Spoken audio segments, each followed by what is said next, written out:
विश्व हिंदी दिवस है, तो विश्व हिंदी दिवस के अवसर पर आज जो है मैं आपसे कुछ जानकारी चाहूँगा, जनता के लिए कुछ आपके विचार सुनना चाहूँगा, क्योंकि आपने बहुत बड़ी सेवाएं दी हैं फिरोजाबाद जनपद नहीं बल्कि उत्तर प्रदेश और भारत और अंतर्राष्ट्रीय स्तर पर भी आपने सेवाएं दी हुई हैं भारत। तो आज जो विश्व हिंदी दिवस के अवसर पर जनता के लिए कुछ संदेश दीजिए।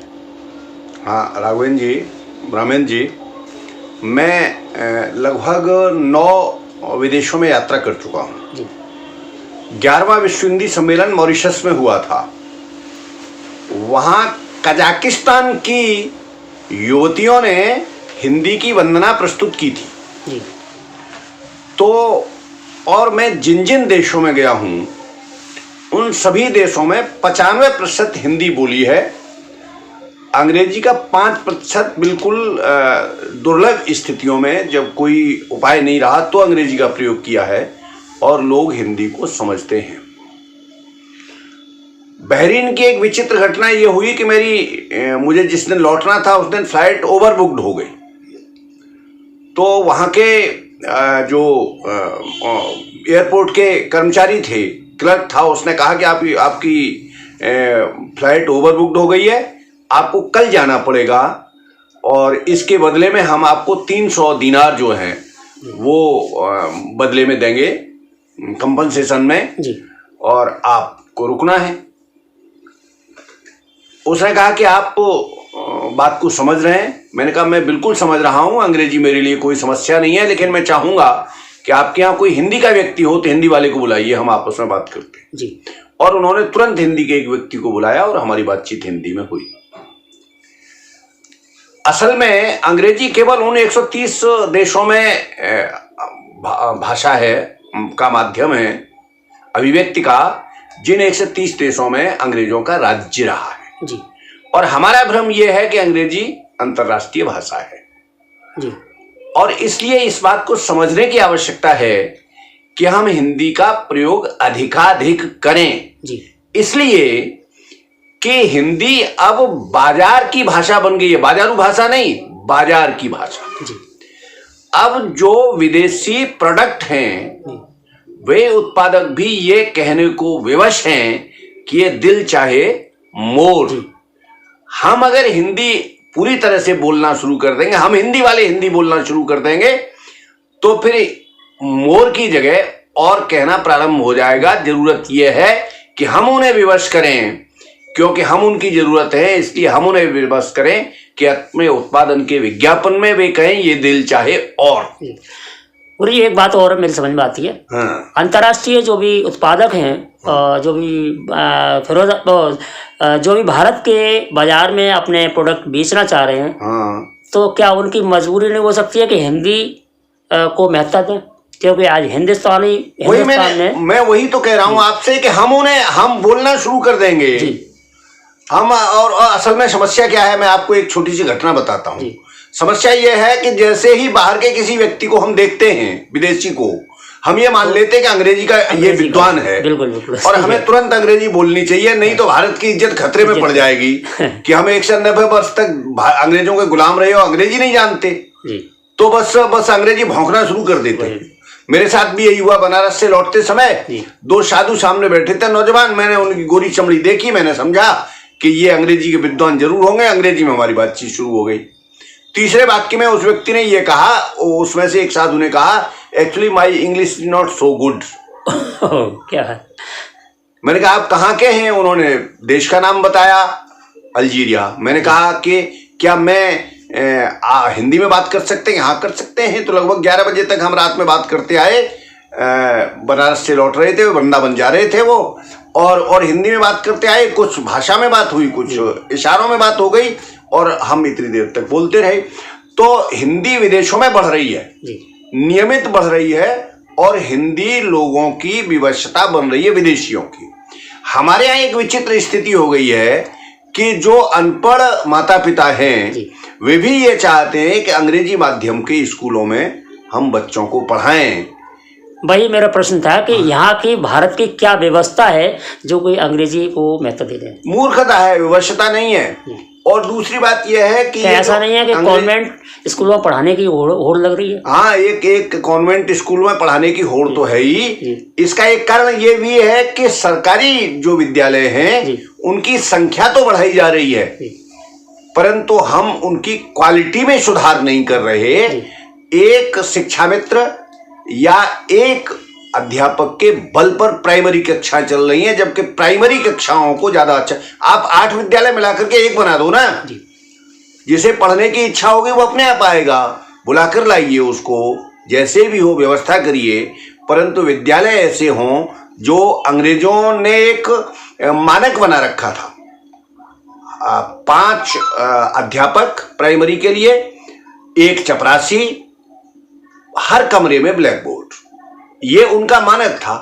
आप उस मानक पर कहीं खरे नहीं उतर रहे, विद्यालयों की संख्या बढ़ाते जा रहे हो। हर मोहल्ले में एक मोहल्ले में 3 विद्यालय बना दिया आपने, और फिर होता यह है कि बगल में प्राइवेट स्कूल एक खोल लेता है। बेकार का जो बेकार बैठा हुआ नौजवान है वो प्राइवेट विद्यालय खोल लेता है, और प्राइवेट विद्यालय के बच्चों के नाम प्राइमरी में लिखा लिए जाते हैं ताकि उनका वजीफा आता रहे और मिलजुल करके सब षड्यंत्र होता रहे। जिस तरह का घपला है उस घपले पर रोक लगा ली जाए और विद्यालयों की संख्या घटा करके विद्यालयों को परिपूर्ण बनाया जाए और शिक्षा के स्तर पर ध्यान दिया जाए, तो नई शिक्षा सुधार में जो नीति में, हाँ, नई शिक्षा सुधार में ये सब चीजें आ रही हैं और काफी ध्यान दिया जा रहा है। एक बात और, भाजपा गवर्नमेंट इस दिशा में प्रयास कर रही है। जी, इस संदर्भ में हम एक बात और करना चाहेंगे, जो आजकल टेलीविजन पद्धति या वाला जो भी कंप्यूटराइज पद्धति, जो भी क्या कहते हैं, जो आज ऑनलाइन टेक्नोलॉजी है, ये शिक्षा के विकास में कितनी सहायक हो सकती है, खासकर हिंदी के में संदर्भ में? इसे तो हमें अपनाना ही चाहिए। तकनीक के क्षेत्र में अगर हम आगे बढ़ेंगे तो तकनीक तो हमारे प्रचार प्रसार में सहायक होगी ही।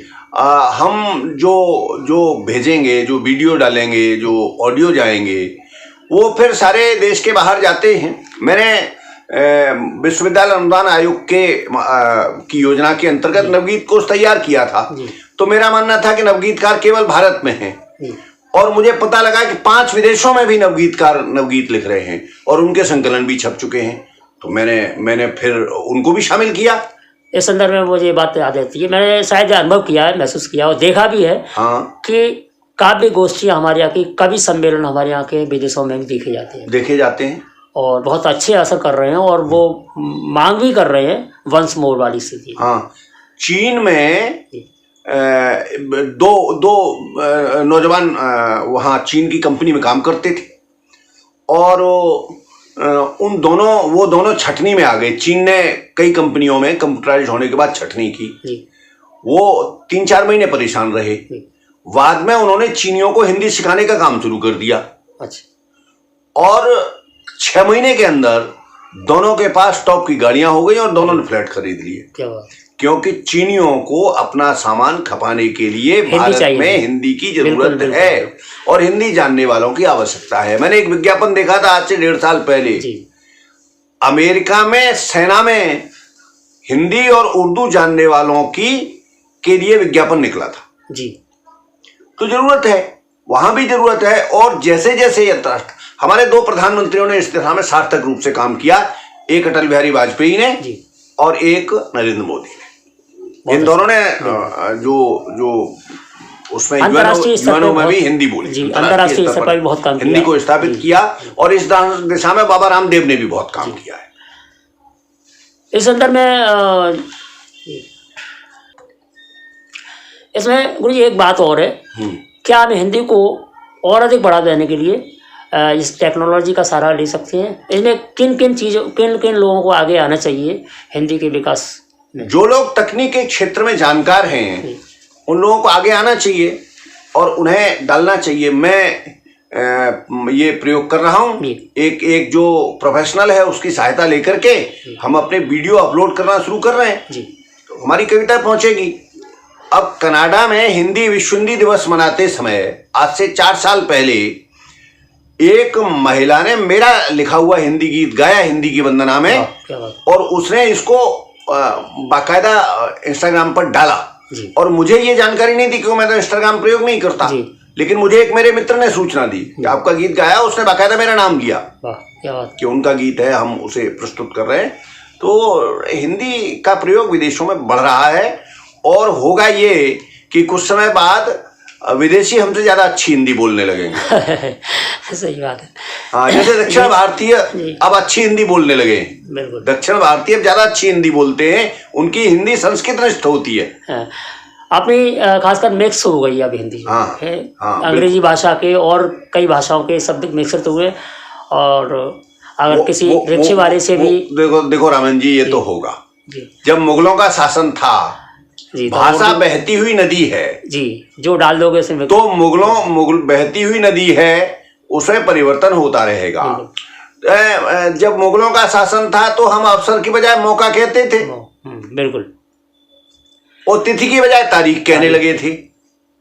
तो अंग्रेजों का शासन आया है तो बहुत सारे शब्द ऐसे हैं जो प्रयोग में आ रहे हैं, तो वो तो रहेंगे, उन्हें हम हिंदी का मान लें। कोई शब्द किसी एक विशेष भाषा का सुनिश्चित नहीं होता, वो जिस भाषा के व्याकरण में फंस जाता है उसका हो जाता है। मुझे चांस नहीं मिला तो चांस हिंदी का है। बिल्कुल सही बात। I have not got chance तो अंग्रेजी का है। चलते चलते दो कविता की लाइनें जो मैं आपकी बहुत सुंदर जो कविता आप समझते हैं उससे जरा लाइनें गुनगुना जाए। हाँ, छांव चाहिए तो द्वारे के पीपल को कटने मत देना। वाह। छांव चाहिए तो द्वारे के पीपल को कटने मत देना, घर के आंगन से पुरखों के चिन्ह कभी मिटने मत देना। बहुत अच्छा। बड़ा कठिन जीवन का पथ है, जलते रेगिस्तान मिलेंगे। बड़ा कठिन जीवन का पथ है, जलते रेगिस्तान मिलेंगे। सिर से माँ की आशीषों का हाथ कभी हटने मत देना। और ये माँ हमारी एक वो है जो जन्मदात्री है, और एक वो है जिसे हम बोलते हैं हमारी हिंदी माँ, हिंदी भाषा।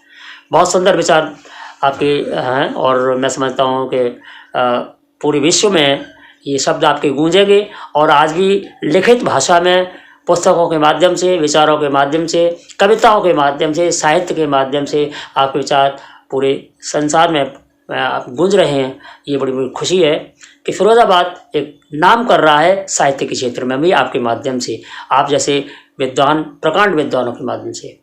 इसी के साथ ही जय हिंद, जय भारत, जय मातृभूमि। जय हिंदी, जय भारत।